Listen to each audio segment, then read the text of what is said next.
Now Dinah, the daughter of Leah, whom she had borne to Jacob, went out unescorted to visit the girls of the land. When Shechem, the son of Hamor, the Hivite, prince, sheik of the land, saw her, he kidnapped her and lay intimately with her by force, humbling and offending her. But his soul longed for and clung to Dinah, daughter of Jacob, and he loved the girl and spoke comfortingly to her young heart's wishes. So Shechem said to his father Hamor, "Get me this young woman as a wife." Now Jacob heard that Shechem had violated Dinah his daughter, but his sons were in the field with his livestock, so Jacob said nothing until they came in. But Shechem's father Hamor went to Jacob to talk with him. Now when Jacob's sons heard of it, they came in from the field. They were deeply grieved, and they were very angry, for Shechem had done a disgraceful thing to Israel by lying with Jacob's daughter, for such a thing is not to be done. But Hamor conferred with them, saying, "The soul of my son Shechem deeply longs for your daughter and sister.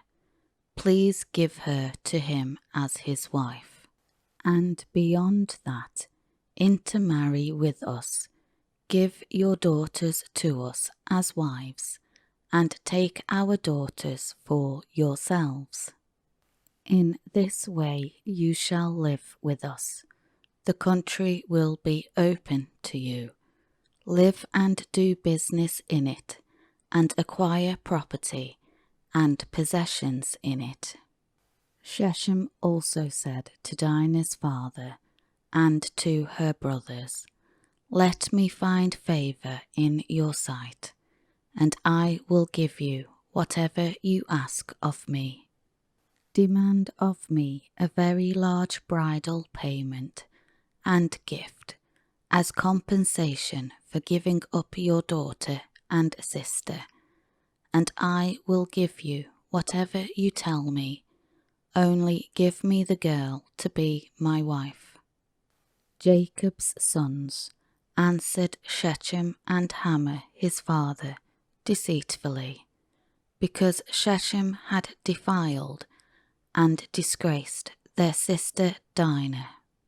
They said to them, "We cannot do this thing, and give our sister in marriage to one who is not circumcised, because that would be a disgrace to us.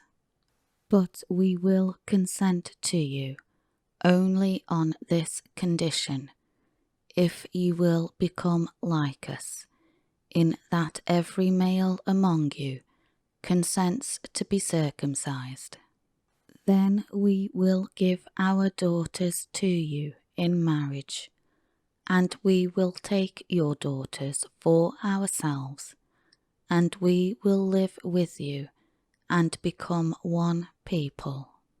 But if you do not listen to us and refuse to be circumcised, then we will take our daughter Dinah and go."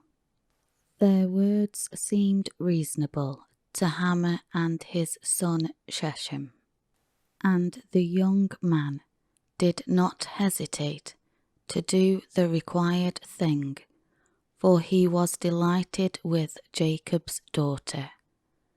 Now he was more respected and honoured than all others in the household of his father. Then Hamor and Shechem, his son, came to the gate of their walled city, where the leading men would meet, and spoke with the men of the city, saying, "These men are peaceful and friendly with us, so let them live in the land and do business in it, for the land is large enough for us and for them. Let us take their daughters for wives, and let us give them our daughters in marriage. But only on this condition will the men consent to our request, that they live among us and become one people, that every male among us become circumcised, just as they are circumcised. Will not their cattle and their possessions and all their animals be ours if we do this? Let us consent to do as they ask, and they will live here with us." And every Canaanite man who went out of the city gate listened and considered what Hamor and Shechem said, and every male who was a resident of that city was circumcised. Now on the third day after the circumcision, when all the men were terribly sore and in pain, 2 of Jacob's sons, Simeon and Levi, Dinah's full brothers, took their swords, boldly entered the city, without anyone suspecting them of evil intent, and they killed every male.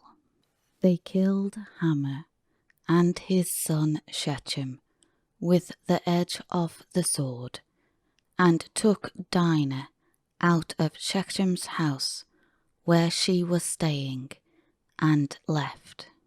Then Jacob's other sons came upon those who were killed, and looted the town, because their sister had been defiled and disgraced.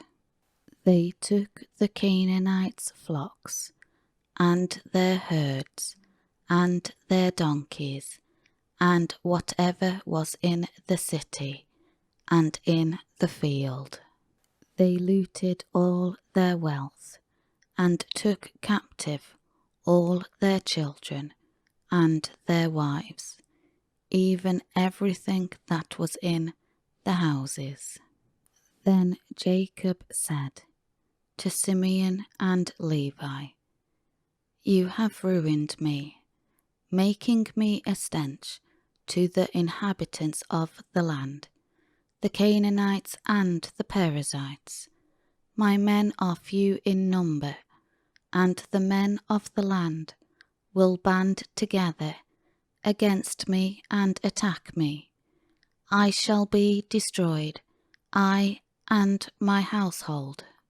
But they said, "Should he be permitted to treat our sister as a prostitute?"